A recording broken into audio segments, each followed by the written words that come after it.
இன்னைக்கு பரவந்து சட்னி செஞ்சுக்கலாம். நான் எடுத்து அதனையே இலையில போட்டு வதக்கிக்கலாம். இந்த அளவுக்கு அடக்கிட்டு தனியாக எடுத்து வச்சிடலாம்.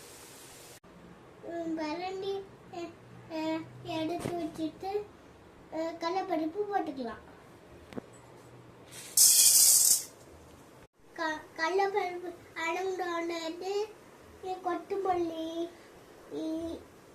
கொத்தமல்லி மிளகா கருவேப்பிலை சீரகம் போட்டுக்கலாம். எடுத்து வச்சுட்டேன்.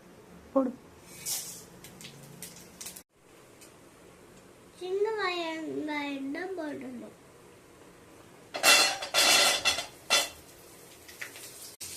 வெங்காயம் வதக்கிட்டு தக்காளி போட்டுக்கலாம்.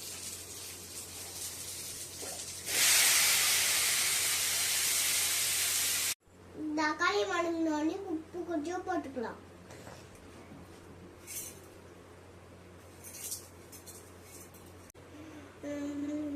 இது வதங்கின உடனே நம்ம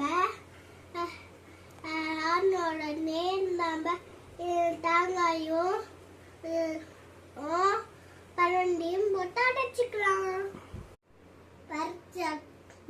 அரைச்சாச்சு, வாங்க சாப்பிட்டு பார்க்கலாம். எப்படியா இருக்கும்?